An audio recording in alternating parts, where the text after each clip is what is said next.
talk to you. So Marianne Korosy is our speaker.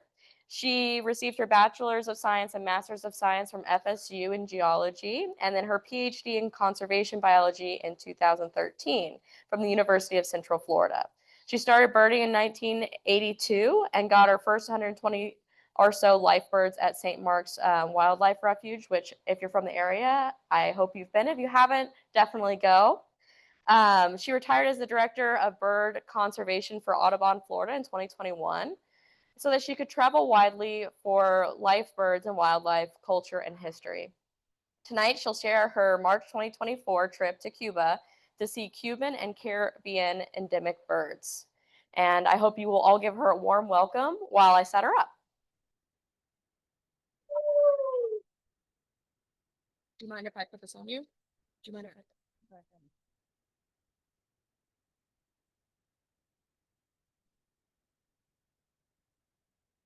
Well, I've been informed that a number of you are going to Cuba in November. So raise your hand. Then look at this big group, people. Well, y'all are going to have a wonderful. And who's been to Cuba already? Very good. Very good. It's a great place to visit. So when I retired, like a lot of people, I had a bucket list.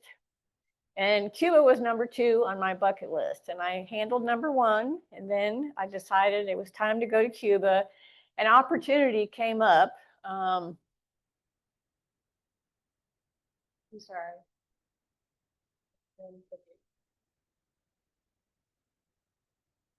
That photo was taken in Havana, in one of the plazas in Havana. Lots of really neat things to see in Havana. So I received an email one day from Lisa Sorensen, who is the executive director of Birds Caribbean. It is a really fine organization. Yes, I know I'm talking to Apalachee Audubon, but Birds Caribbean is an organization that cultivates young conservation professionals and ecotourism and scientific research throughout the Caribbean and the Antilles, all the way down to Trinidad and Tobago. And it's an organization I support. I think they really do a lot of great work. And so Lisa sent out these emails and said, hey, there's 2 trips in January and March 2024, 9 and 12 days. You know, you sign up if you want to. And within 24 hours, I had put down my deposit. So I was really excited to be able to go on this trip. The other person in this photo I'll talk about a little later. It's Nils Navarro. He's the author of a book, and he's a wonderful artist too. I'll show you a little bit of his art. He's written a book. He's sort of like the premier Cuban ornithologist these days. He's really a master of knowledge on Cuban ornithology. He lives in the Vinales area, and I'll talk about that in a minute.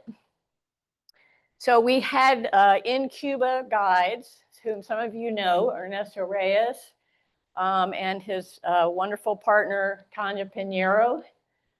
They were just terrific guides. I can't say enough good about them. Really, really wonderful people. They do have their own business now, and they're expanding their trips. So you can find them online if you're interested. So these are the places we went on our 12-day trip. Of course, we flew from Miami to Havana, on the north there, and then we went west to Vinales, which is kind of tobacco country. But Vinales has a national park, and it's famous for its karst terrain. It's really, really magnificent area, and I'll show you a slide or 2 of that. Then from there, we went to the Zapata Swamp, which is one of the, you know, it's a bioreserve, world famous bioreserve. That's the south, kind of southwest there. And I know your group is going to Zapata Swamp, so you will be very, very happy with that. And from there, we went east to Trinidad, which is on the south coast. We stayed there for a couple days. Then we went to the north coast, one of the islands on the north coast of Cuba. This is like Hotel Alley. Mega government-owned hotels. All the hotels in Cuba are owned by the government. Some of them, they're at least 51% owned by the Cuban government. Canada owns part of them, Spain, there are other countries own parts of these hotels. Very big tourist area, especially for Canadian people. We met quite a few people from Canada there. We did stay in one of the hotels and did some birding along the coast. And then we went back to Havana for a couple of days, and then we flew back to Miami. And I just know somebody's going to ask me, can you bring Cuban cigars and rum back? And I can answer that. Okay, so endemic birds of Cuba.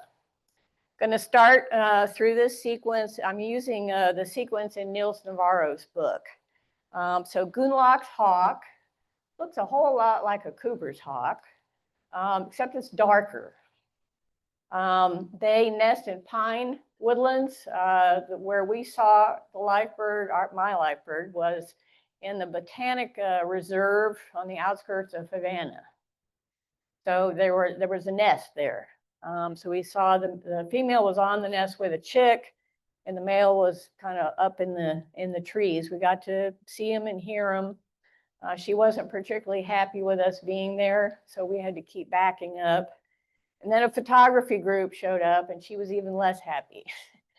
So we tried to give her as much space as possible. So this is a species that is found throughout Cuba. I've got maps on each one of the slides of the endemics just to give you an idea of their distribution. But it isn't that necessarily easy to see. It's kind of like a Cooper's. You either see it or you don't see it. It's there or it's not there. And you just need to keep your eyes open. Very similar, long, straight tail. Very, very similar to a Cooper's hawk.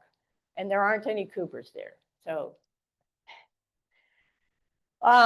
this is a pretty spectacular bird, actually. Cuban black hawk is a coastal species. It was really, we saw them a number of times, so they're not difficult. You know, this is not a rare bird. They're large, sometimes they're perched, sometimes they're flying. This one we saw in the Zapata swamp, the marine part. And it flew across the road as we were headed out carrying something, prey. And of course, you know, the birders, we had to stop the bus, get out and figure out what it had in its claw, in its talons. And it was a tricolor heron. It was pretty spectacular, really. So it tried to make a meal, and then we, you know, gradually it flew off. Really, really a cool bird. So this is that part of the Zapata swamp. This road goes miles and miles and miles and miles out. There are calcareous mud flats on both sides of the road. A lot of shorebirds. When we were there in March, there were a lot of migrants, so huge flocks of dowitchers and peeps that we could not possibly identify because they were way too far away. We had scopes, flamingos, roseate spoonbills. There were neotropic cormorants. There were just, I mean, all kinds of herons and egrets, all kinds of birds. It was really neat. And there were also Cuban yellow warblers actually in the mangroves right along the road. And they were singing, so that was kind of cool. Are they different? The yellow warbler? I think it's a subspecies. Not like the mangrove subspecies. No, they're not orange, no orange. Very bright yellow.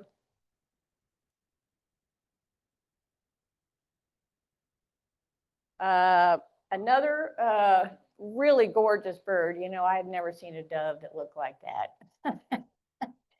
Blue-headed quail dove is really a favorite with a lot of people. Just and they just kind of walk around on the ground. So if you know, they don't run away from you. You get plenty of time to look at them when they're there.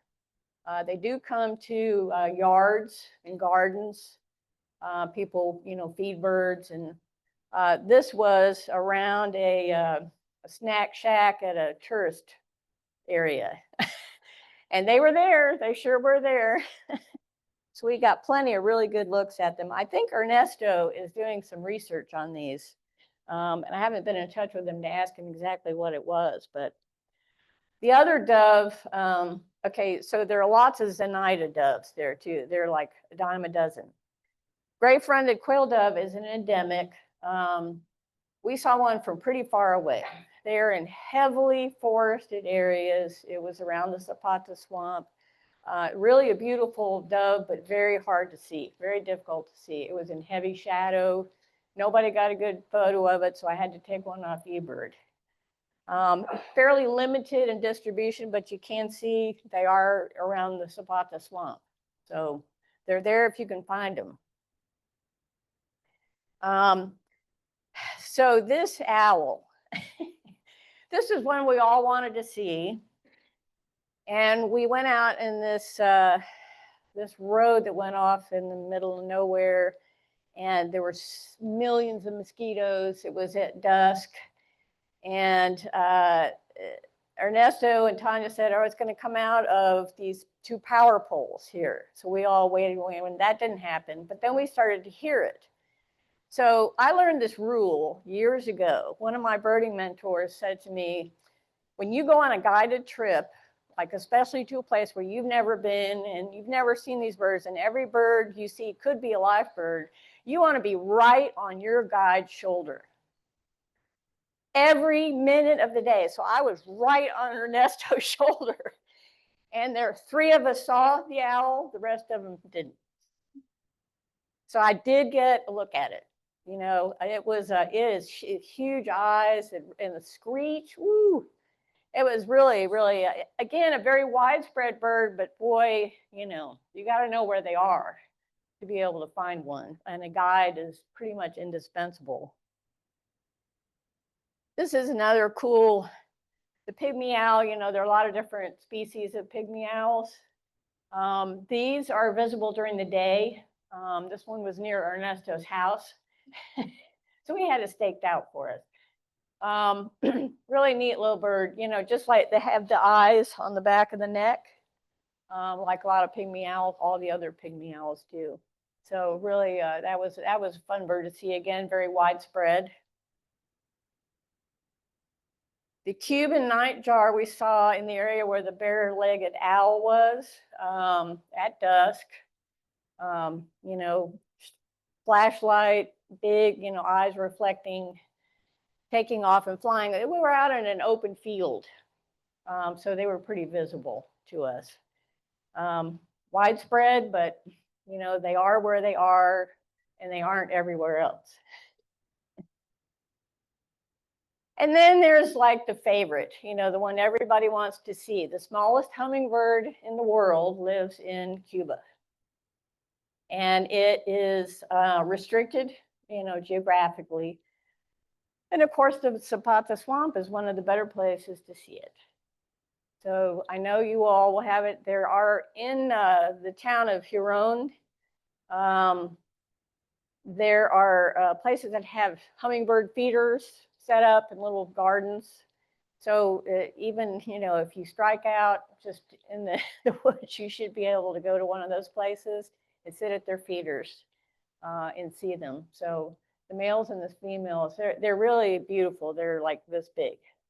You know, they're tiny little things, but just spectacular. Everybody, that was high on everybody's list. There's a few more shots of them. They're really pretty when you get them in the light. What's not to like?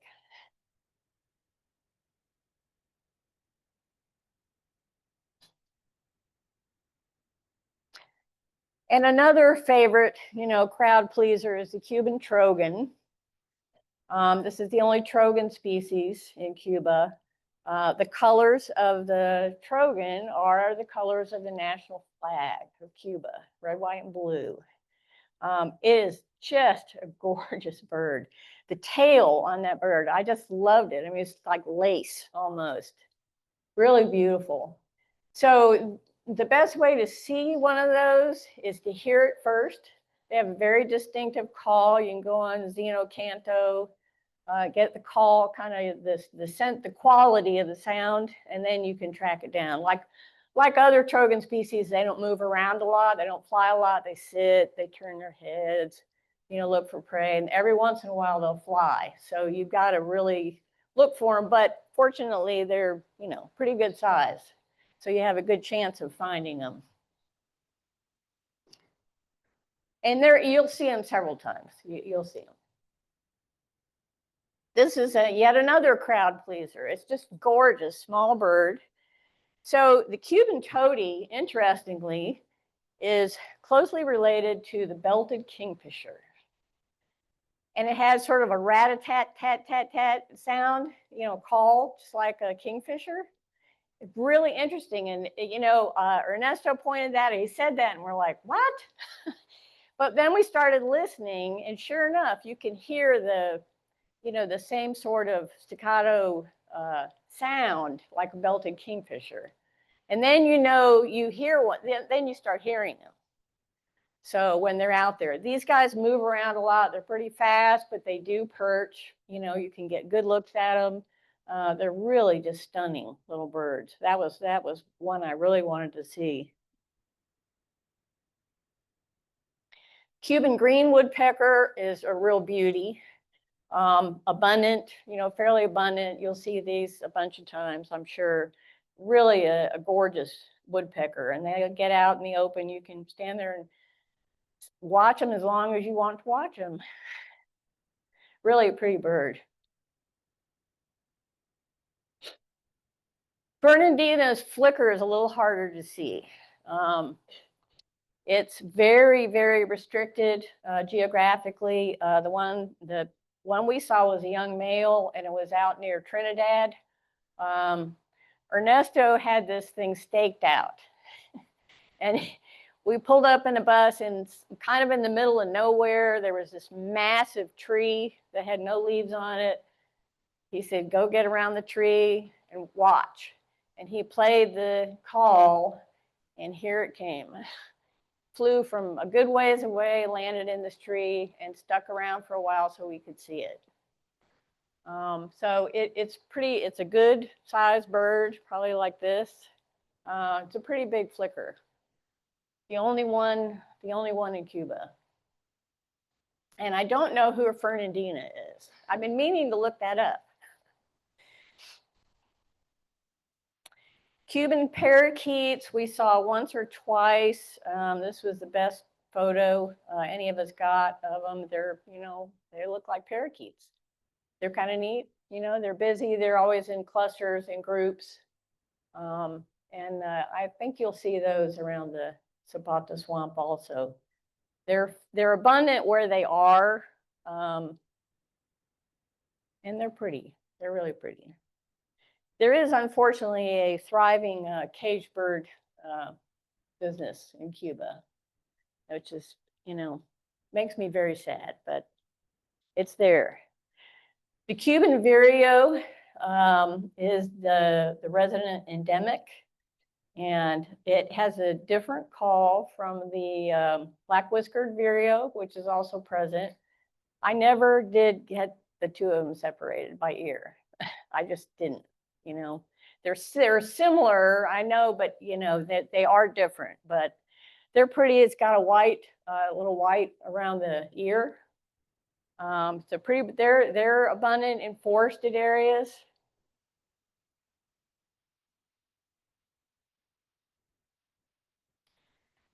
The Zapata wren is IUCN listed as endangered now. It's very restricted area to freshwater swamps and around the Zapata swamp now. They are affected. They're believed to be declining because of dry season burns. Wherever we went in March, somebody was burning something. It was really, the air quality was not really great when we were there. They burn roadsides, they burn fields, just big fires everywhere. They burn roadsides because they leave their horses in the roadside. You got to get fresh grass, so they want the grass to regrow, so they burn it. The sugar cane, the tobacco fields, everything, they burn it. The landfill in Cuba was just massive fire. They were burning the whole landfill. It was pretty dreadful. So those kind of dry season burns in this area along with agricultural encroachment. And there are also mongooses and rats that have been introduced to Cuba, and those have depredated the Zapata wren. Got a beautiful song. You should see that. You should see it there. I'm sure they know where some are. Cuban gnatcatcher is a neat little guy, real fast moving, just like a blue-gray. The distinctive field mark, of course, is the black, sort of like an ear. You'll know them when you see them. I put the blue-gray up there just for comparison. Coastal species, strictly a coastal species. Really neat. They're great fun to try and track down. Hard to photograph. The Cuban solitaire is one that kind of gave us fits. So we saw it in Vinales. This bird did not move around. They don't move around a lot. They sing and sing and sing from one perch, but they're only, like this big. So it was tough. Ernesto really worked to be able to find the bird for us to see. And I'll show you the habitat. So it was up there. So this is the karst terrain in Vinales National Park and the region. Very, very spectacular. There are caves there. We didn't go to any caves, but we saw a lot of birds up there on the side of the cliff. And the solitaire was like way up there. It was really, it was a challenge. We saw a great lizard cuckoo there. We saw one of the yellow-headed warbler. We saw several species there. Really a spectacular area. Not many people at all. There's some farmland around there. And this is a larger view, broader view of the landscape. Really, really gorgeous.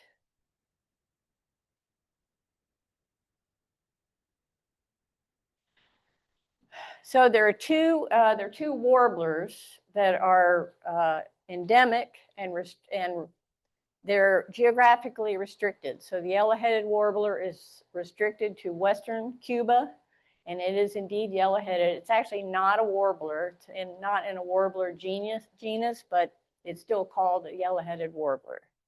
Pretty little bird, all yellow, gray, not difficult to see at all. And the Oriente warbler, which is restricted to the eastern part of the island, has a gray head instead of a yellow head. There's actually a hybridization zone that's controversial, but kind of in between them. It's kind of just west of Trinidad, basically, near the south coast. So they may be hybridizing.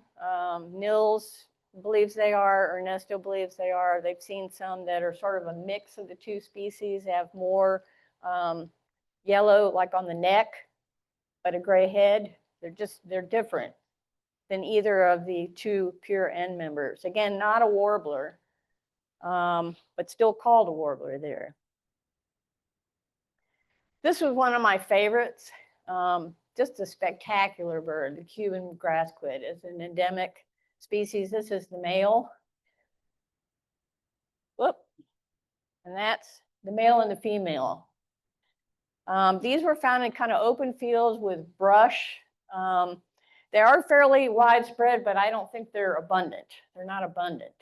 They're in a particular type of habitat, sort of a lot of grass, a low vegetation with shrubs, a lot of shrubs, and a few trees. So this was a mated pair. I just think they're gorgeous. That was a prize. This is another prize, another species that's geographically restricted.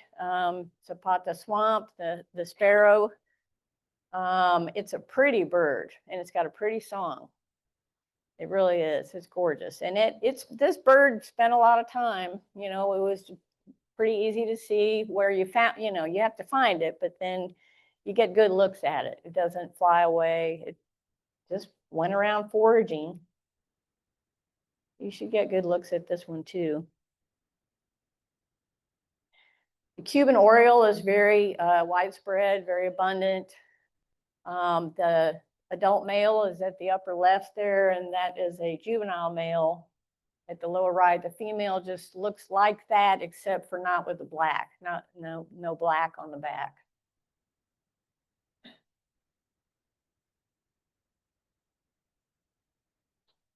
Orioles are always a favorite. So this is kind of a neat bird. On the right, the endemic is the red-shouldered blackbird. The females are entirely black and they're monogamous species, whereas our red-winged blackbirds are polygynous breeders. And you know, the females are heavily streaked. So we didn't get great looks at this bird, but we did see it in fields, wet fields, you know, very much like where you would see red-winged blackbirds.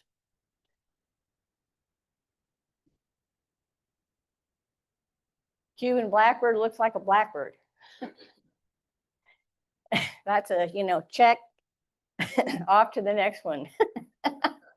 Sorry, blackbird, but the Cuban bullfinch has recently been split off from the Cayman bullfinch. So it's now considered an endemics, kind of newly whatever designated endemic. It's huge bill. It's really interesting. They were, well, we saw them in Vinales, but we also saw them on the North Coast. We saw them a few other places.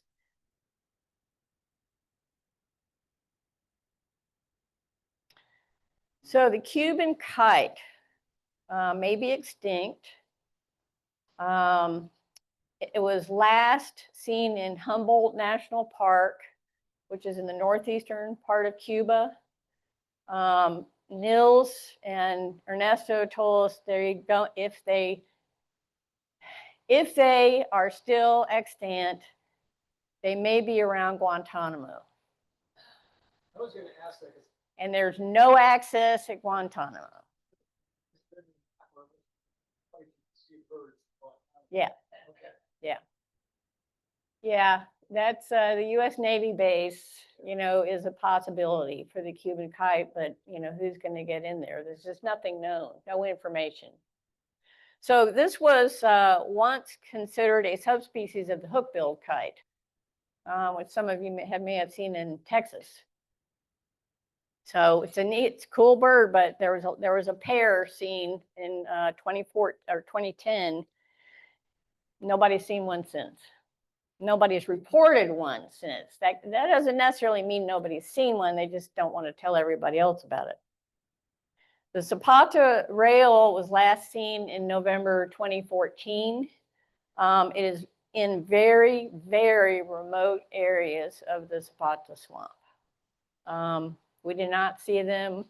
Nils said we can't get that far into the swamp anymore to find out if they're even still there. Again, they're subject to predators. There's an African toothed catfish. There are a lot of predators, mongooses, rats. So this is a species that really declined significantly, but it is so cryptic and it is so remote that it's just not known whether they still exist. And us tourists don't get to see them. So those were the endemics. I want to share with you the photos of some of the Caribbean endemics. We saw quite a few. I love the fences in Cuba. I was really enamored with the fences. They're just they just pick out a row of, you know, trees and just cut them down and put wire on them. Or sometimes they were pineapple. There was a row of pineapple plants or some weird kind of shrub. Or I was just enamored with the fences. The creativity, low cost, natural fences. So this is a bird that may be designated as a Cuban endemic at some point in the future, according to Ernesto and Nils. If you look carefully, I put the eastern up in the upper left. Notice it's more like streaks on the flanks. on the Cuban subspecies. Also, the band on the chest is narrower. There are differences, morphologically. The song is different, but it's meadowlarkish, but it's different.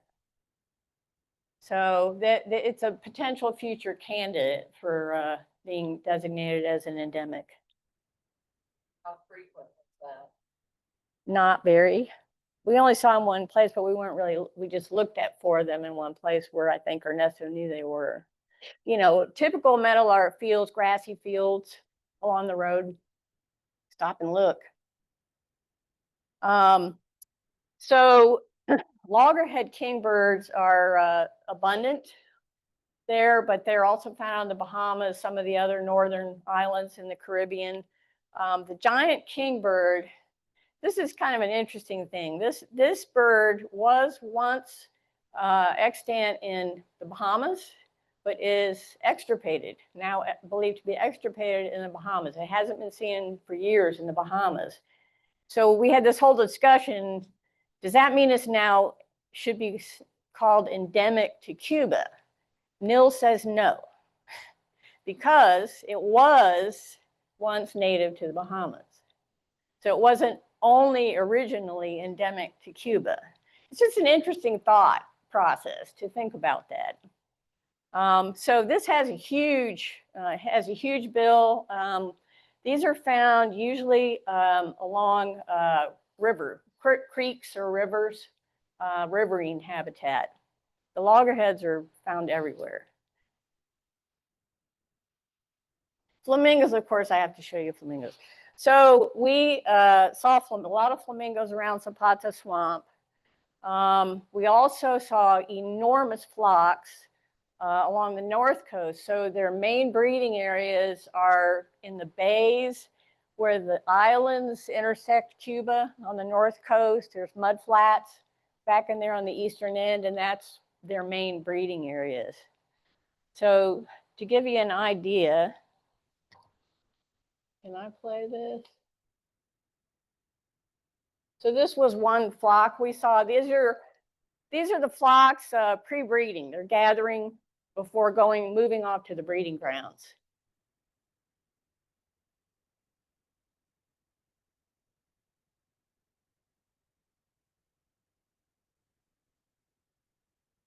Just that, really neat to see that many flamingos. Really, really cool. Oh, okay. The Cuban parrot is not an endemic, but it's called a Cuban parrot. It's also found in the Bahamas, sorry, not Bahamas, Hispaniola, Puerto Rico, the larger northern islands there. It sits out in the open, eats fruit. It's an acrobat. Really neat to see. We saw these 2 or 3 times, I think. And of course, they sound like parrots. So they're Amazon. They're an Amazon parrot. They're large and bulky. This is a really pretty bird, I thought. Found on not just Cuba, but a number of the other northern islands in Bahamas. Tawny-shouldered blackbird. This came to feeders, always around the feeders. So they're very common and easy to find. Really pretty. No red on the epaulets. The only other hummingbird is the Cuban emerald. And it's also found in the Bahamas. That's where I got my live bird, was in the Bahamas, the Cuban emerald in the Bahamas. So very pretty bird. It's a good bit bigger than the bee hummingbird. Really pretty. Comes to feeders. They were out in the woods too. We saw them a number of times. So this is my lousy photo of a Stygian owl. There were no good vantage points. Wherever anybody stood, there were pine needles in the way. So it just wasn't happening. But this is a pretty good sized owl at a nesting site. We went to and walked all the way around the whole nest site. So those are actually native to Central America and I think Northern South America, as well as some of the other islands. Yeah, yeah. Cuban peewees are native to Cuba and the Bahamas. Small birds, flycatchers, pretty easy to see. Lasagras flycatchers are, they're very abundant. You will see lots of them. The loggerhead kingbirds, lasagras, and the peewees are abundant. You'll see all those together. Gray kingbirds, there's quite a few gray kingbirds there too, and of course they're migratory. Some of them probably were moving off to Florida.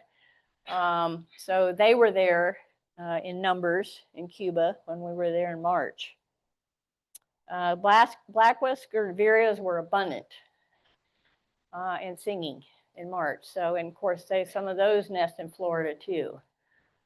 So they're partial migrants. You mean South Florida? Yeah. Yeah. Relays or?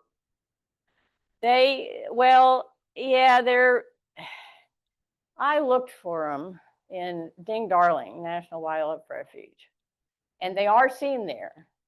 They are definitely seen in the Keys, but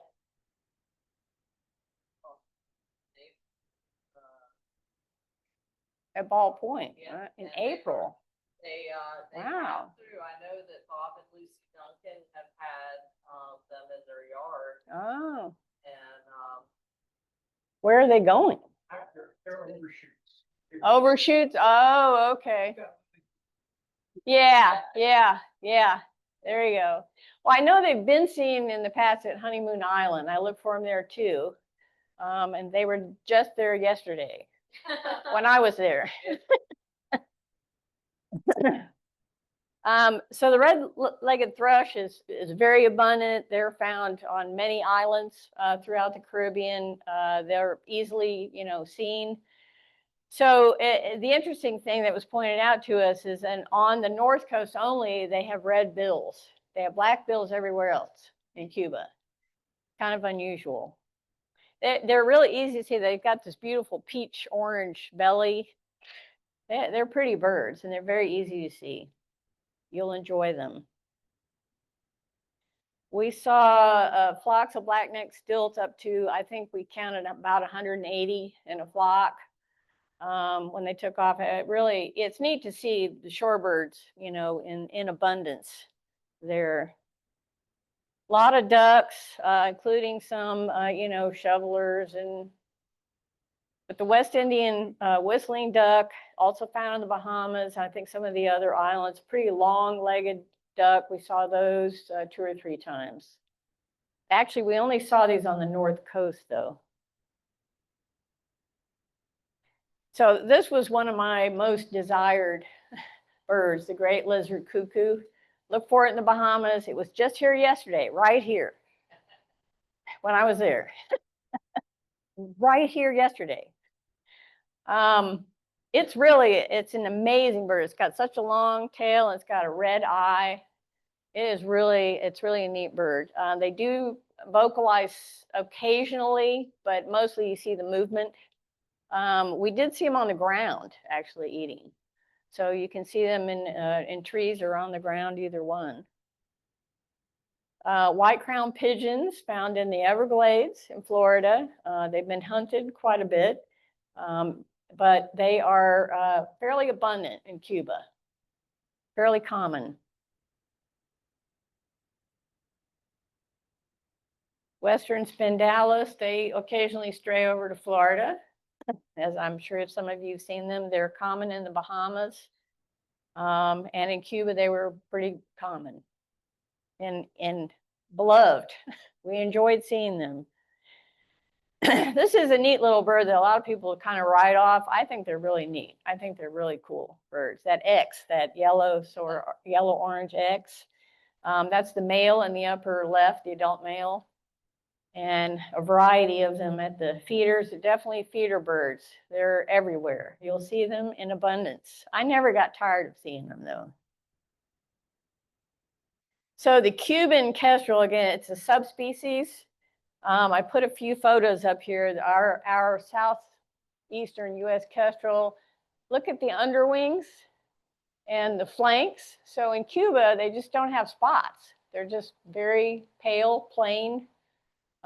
It's different. You notice it, that they're relatively unmarked compared with the southeastern kestrel, but still it's considered a subspecies.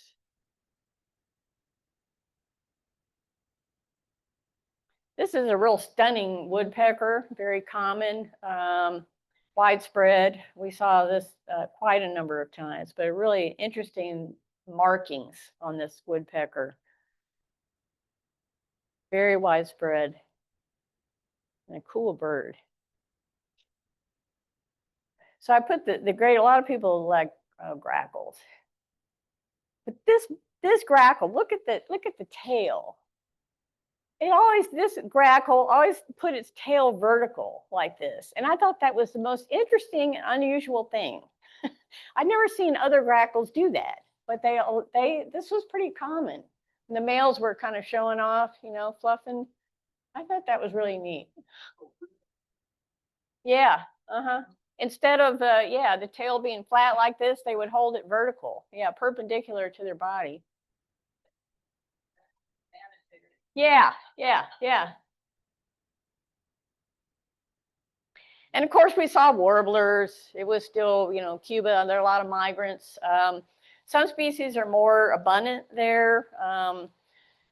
Cape Mays and black-throated greens and perulas and black-throated blues were very abundant. We did see black-throated blue, and we saw worm-eating warblers. So this was spring, and these birds are like coming in from South America and probably moving on to, you know, North America in April. So that was kind of fun. You should see in November, you should be seeing warblers. Some of them that are over winter. Oh yeah. Okay, so the last part of my presentation is, if you want to go to Cuba, how do you go to Cuba? So this is the Code of Federal Regulations. Currently, I looked it up to make sure it hasn't changed. One thing has changed, but in order to go to Cuba, you have to go on a trip, a guided trip that's in one of these categories.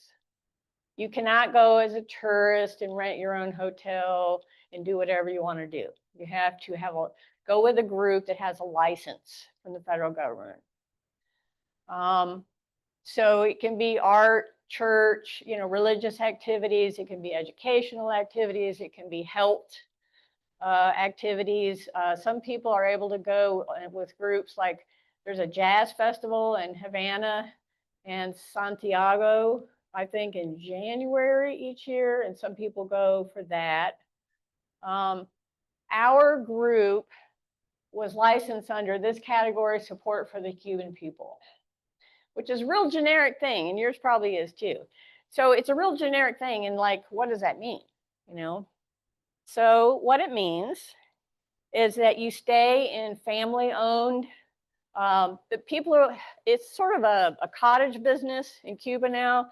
They turn part of their houses, or they buy the next house over or build one and turn it into guest accommodations. And they serve you breakfast. So it's like a bed and breakfast kind of place. So you're kind of in people's homes. So we would be split up, our group of 12 plus our bus driver plus our guides would be split up like between 4 different homes in each place we stayed. And we would, they had one home that was set up to serve dinner to all of us. So we would go to that house for dinner each day. The food was great, but I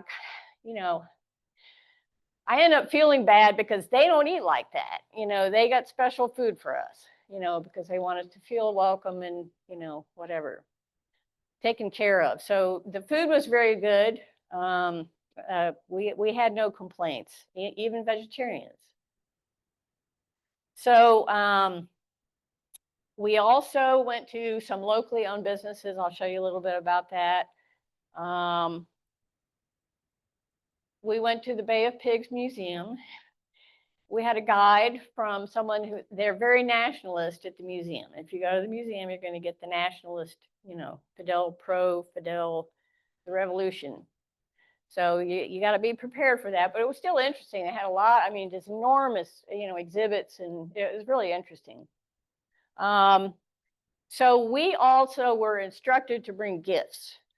You get a list of things, and I spent like $100 buying over-the-counter medications, things that they cannot get, like Motrin, aspirin, Tylenol, toothbrushes, toothpaste, color pencils, sketch pads for kids, crayons, those types of things. They can't get them. They're just really hard to come by. So everywhere we stayed, we would leave some things, when we left. So we would, if they had kids, like I left toothbrushes, I had kid toothbrushes, an adult, and some toothpaste, that kind of stuff. I left some of the over-the-counter meds at each place. And then our guide took up things that we had for children, and then they were going to distribute them either at a school or for children of some, like the restaurant owners where we stopped. So generally speaking, people get that. I mean, we looked into the door of a couple of pharmacies. There was nothing on their shelves, nothing. They were pharmacia, nothing there. Clothing stores, nothing there. I mean, they don't have anything, so they don't really have much to sell. Because the fall of Russia, they don't have a supply. Well, they don't, right. Well, no, it's, the US is a lot closer, but I'm not going to get started on that. Okay, so this was one of the real fancy places where we stayed. I stayed up in the second floor on the room there. So these places have what are called mini splits, air conditioners, little air conditioners. The power was off for like, 16 hours a day. And then around dinner time, the power would come back on so they could cook dinner for us. And we had air conditioning overnight so we could sleep. And then the power would go off, early the next morning. So they live without power a lot. That's normal, apparently. This is the courtyard of another place we stayed in Vinales. This was our little breakfast nook inside the little red area. So this is right outside my front door. That's the room, the shower around the corner. It's very comfortable. Clean, no complaints, really nice. This is where we ate on the second floor of that one building. We had group, it's family style, dinner where you pass around the bowls. And these were the owners of the place in the upper left there, and the daughter and son-in-law of the woman.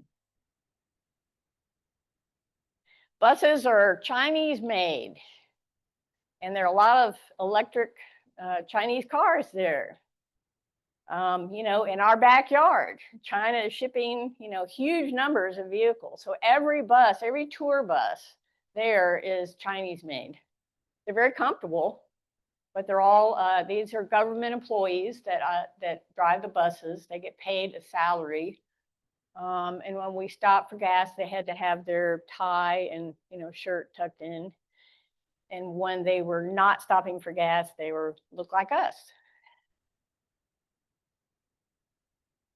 This is in Huron. This is the Zapata Swamp. Like if you're going to the national park entrance, you would probably pass through something that looks like this. So this is what was surrounding the casas where we stayed.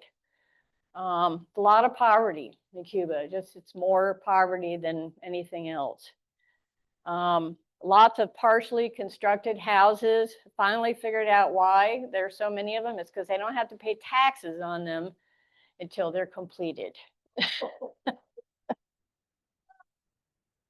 That was a big mystery to me. Why are there so many partially built houses? So we stopped at restaurants along the day, like if we were driving from one place to another. And so this was one of the family-owned restaurants. This was out in Vinales. It was really beautiful. And again, this contributes to the local economy. These are families that own these restaurants. They give you great service. They're friendly. Food was good. So this is definitely. So on the left, there with his hand up. That's Nils Navarro. So we went to his home in Vinales, and they made us Cuba Libres, which is rum and Coke and lemon juice.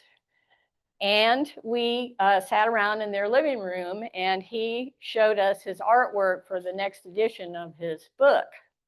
And we talked ornithology, basically.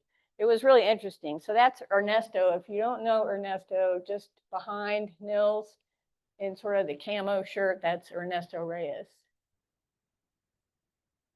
So this is some of his artwork. And it's gorgeous. It's really gorgeous. He has special paper, that he gets people to bring in for him. Can't buy that in Cuba. And the kingbirds. Yeah, he paints. Yeah. Yeah, this was for the next edition of his book. So we also went to a tobacco farm. This was a farm was in western Cuba. And this is inside the tobacco. This is cigar tobacco, not cigarette tobacco, where it was drying inside the barn. And we got a demonstration of cigar rolling from start to finish. It was really neat. There's two different kinds of leaves. The interior of the cigar is different from the leaves used on the outside. It's a matter of moisture, how much moisture. They let them dry longer, so the outer leaf is drier than the inside. And then, of course, he passed it around for anybody who wanted to smoke cigars, which I don't smoke cigars.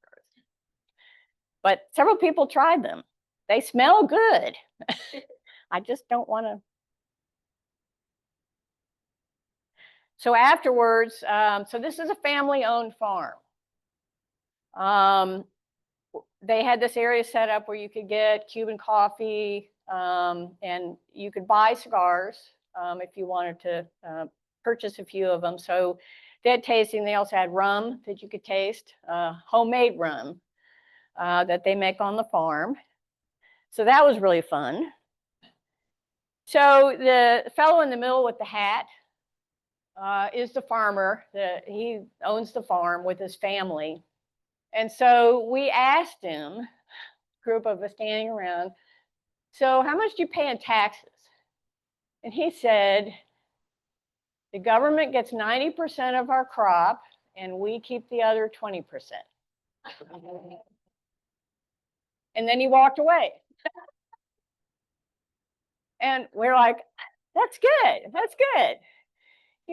I've thought about that an awful lot, and all I can figure is, however they measure the crop, the government inspectors can't discern that additional 10%, so they just, and then they sell it like to tourists, or whatever, people that come to visit. There is a thriving black market in Cuba. People have their own chickens, they sell eggs, they sell whatever they grow, whatever they can sell, really. Yeah, we went to the museum at Huron. This is the Bay of Pigs Museum, and heard all about that. CIA flopped. We blew it. We climbed up this tower. This was near Trinidad, or on the way to Trinidad, in a little town. And from there, you can get a view of, this is eastern Cuba, sugarcane farmland. So these were formerly owned by very large, wealthy families. Some of the people that fled to Miami when Castro nationalized all the farms shortly after taking power. So this is quite a view. The mountains toward the north. That's all along the northern, near the northern edge of the island. This is a place they had in the 1950s. They had a disco or dance floor in a cave, and they had a thriving business, which is no longer thriving. The man was very sad about that. But so we went to this place. We actually were looking for birds, and we found some like Key West quail doves. It was cool.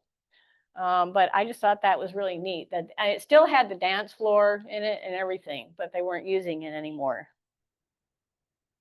So this was another place. This is actually the place where we saw the blue-headed quail dove. It's a karst, pond like we have south of town, and people pay to go swimming there. And there's a little snack shack, and then right across the street was the Straits of Florida, and you could go swimming over there. So we stopped there actually long enough for everybody to go swimming if they wanted to, in either place, and the rest of us went birding because I can go swimming anytime. So in all of our travels around Cuba, I saw one tractor, one. See a lot of oxen, rice paddies. The oxen are plowing.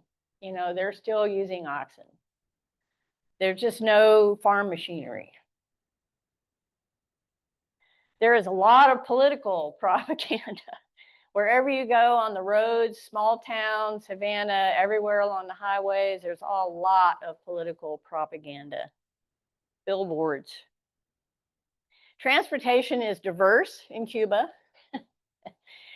So in Cuba, there are these main east-west artery. It's like a 4-lane highway, like an interstate highway that's not very well marked, but everybody treats it like it's a 4-lane highway.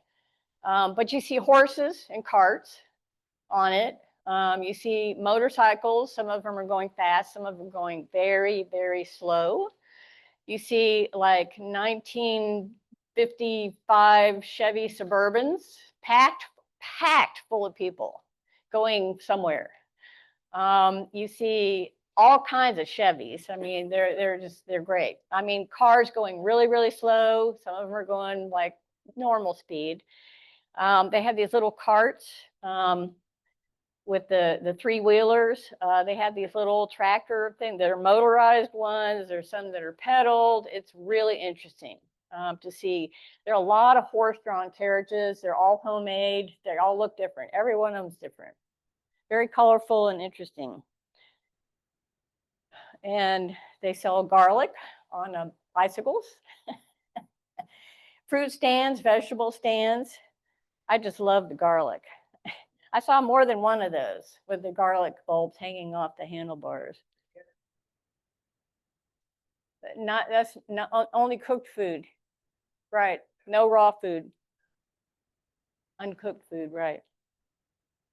So this was kind of a neat thing. Stingless bees. There are a number of species of stingless bees in Cuba, and people have them in their houses in their boxes to keep them outdoors. But the bees come and go, and they get the honey, for personal use, for home use. So I was leery because I don't do well with bees, but yeah, they were all around us and no stings. It's kind of neat. People are very self-sufficient there. They have to be. So then we got to Havana. This was the place where we stayed at the end, and we took a walking tour. One of Ernesto's daughters, guy took us on a walking tour of part of Havana. The architecture is beautiful, Spanish, of course, as you might guess. Very colorful where it's restored, but there's a lot of buildings that are crumbling too. That's just looking down one of the streets. I love the window, the balconies, and the plants. The interiors of some of the buildings that have been reworked, redone. And the Chevys, So y'all know why there are so many 1950s Chevys there, right? Because Castro seized power on January 1st, 1959. And then there was a US trade embargo, and there were no more imported vehicles. So they beg, borrow, and steal everything to be able to rebuild these. These are, they're leased to the drivers. The drivers are actually, I think they may be government employees. They had licenses in the front. I think the cars are owned by the government, though. So they have a lot of them in Havana, and they take you on rides around the city. So you can hire them. And they're neat. The guys that drive them are great. Lots of colors. You'll see these are really neat. There's a lot to see in Havana. It's historic, the plazas, the churches, the government buildings. We went to a concert in a Catholic church on one of the plazas. And that was really interesting. We saw so much poverty throughout Cuba, but when we got to Havana, I remember looking around at the people in the audience there and thinking, gee, there's actually like a middle class, in Havana. There are people, they were not wealthy, not a lot of jewelry or anything, but just, well dressed. And, there are some people that are managing to make enough money, to live a decent life there.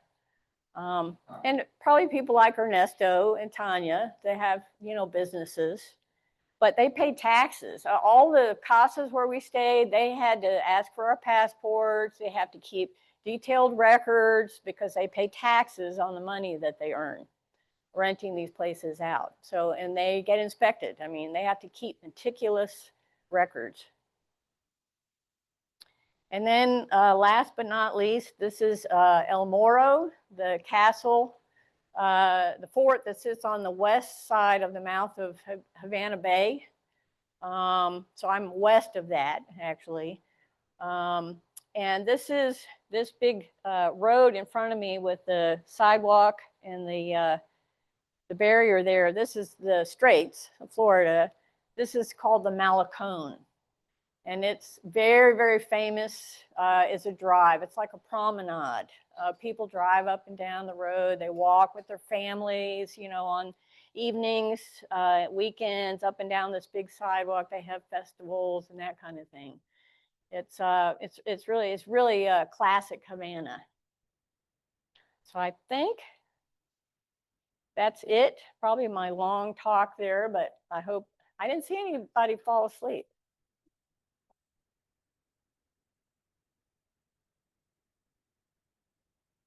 I'm happy to answer questions if anybody has questions. Be sure to repeat them. Oh. Did you feel safe when you were there? Yes. Yeah. We all felt safe. We were well taken care of by our guides. You're really not supposed to be anywhere apart from your guide. But like when we were in Huron, we walked back and forth to some of the other. We went down to Anna's because Anna's had the bee hummingbirds in the garden behind the place. So we went down there. So we walked around town a little bit.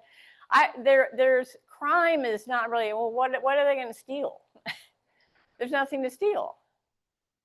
There's really, violence is not, I mean, we didn't hear any, nobody told us we should be concerned. But we weren't out at night either without anybody. So, yes. Another non-bird question. You showed the billboards. Did Yeah. you notice more billboards for like government propaganda than you did local businesses? So the question was, did I notice more government propaganda billboards versus local businesses?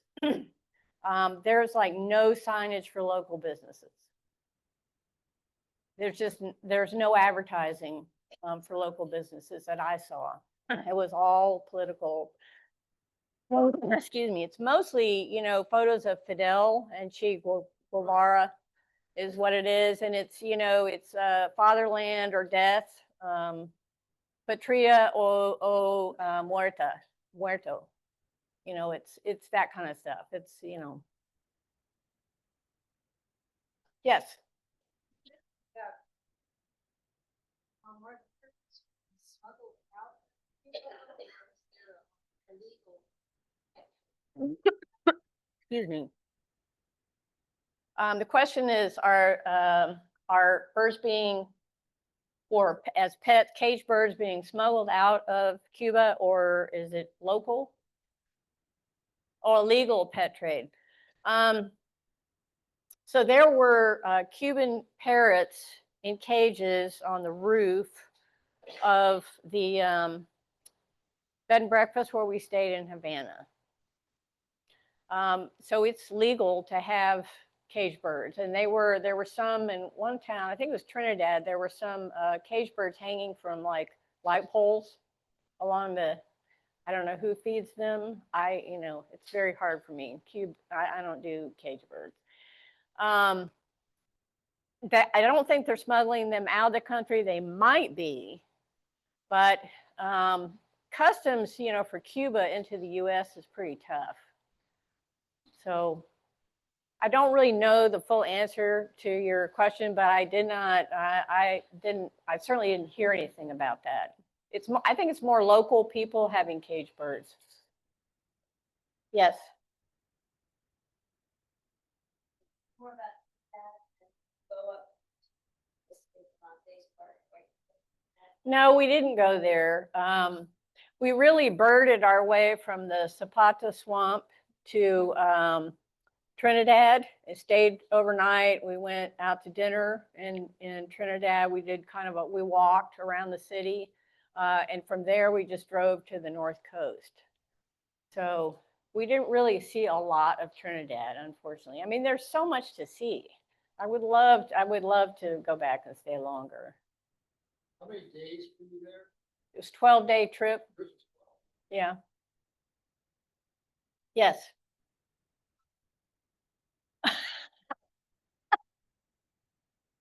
So I will tell you what we were told about cigars and rum. So one thing has changed now about rum. I'll mention that, but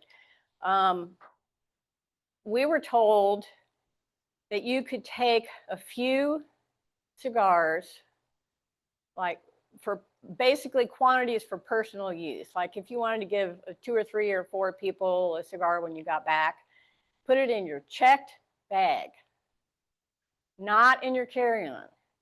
If it's in your carry-on, customs will get you, okay? So I've been explaining this to people, so I'm gonna see if I can do it real simple. So like when you fly from Havana to Miami, you're gonna be on American Airlines because I think that's the only airline that goes. You enter the US, you go through immigration first, and then you're gonna go pick up your suitcase.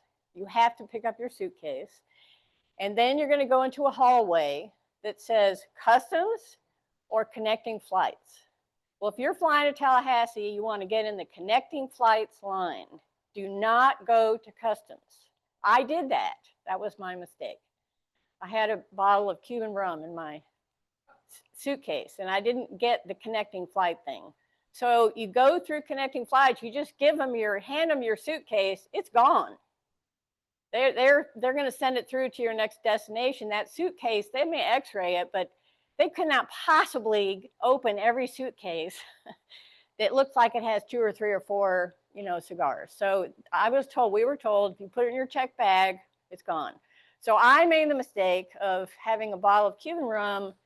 I got in the customs thing. The woman, the customs agent, pulls it out and said, "This is not in a duty-free bag. I can't let you have this unless you go over there and recheck your bag. Would you like to do that, ma'am?" I said, "Yes, I would. And she took me over there. I checked the bag, and then I went through customs again with just my carry-on, no problem.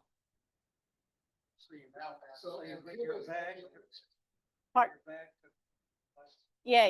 then you have to go to customs. Then you have to go to customs with your carry-on. Right.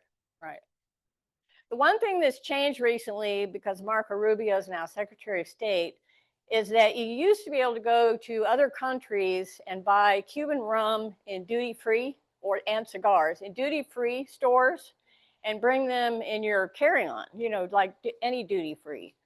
Well, he squashed that now.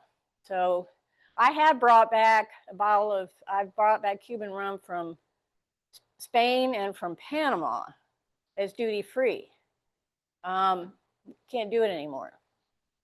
So it has to be in your check bag. They're not really, what they're looking for are people bringing in enough to resell it. That's what they're really looking for. If you have like a small number of cigars in your suitcase, they don't care about that.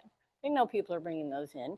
They can't open every suitcase that has 3 or 4, you know, cigars in it or a bottle of rum. I mean, people bring back all kinds of liquor from other countries. You know, they're not going to open every suitcase. And we were also told they will not arrest you if they get it. You know, if they do open it, they just take it away. They just take it away from you. They don't arrest you. So don't worry about it. No, there's no forms anymore. There's no forms anymore. Not in the last few years since I've been traveling overseas, there hadn't been any forms. They do everything through, I don't know, immigrate through customs. I guess they ask you, maybe, are you bringing in bylaw? Any other questions? If you only have your carry-on bag, you know, no, there's nothing in here. I never knew I liked rum until I drank Cuban rum. That aged, 7-year aged rum is, it's good. It's sipping stuff. So thank you all for your attention. I hope you get to go to Cuba.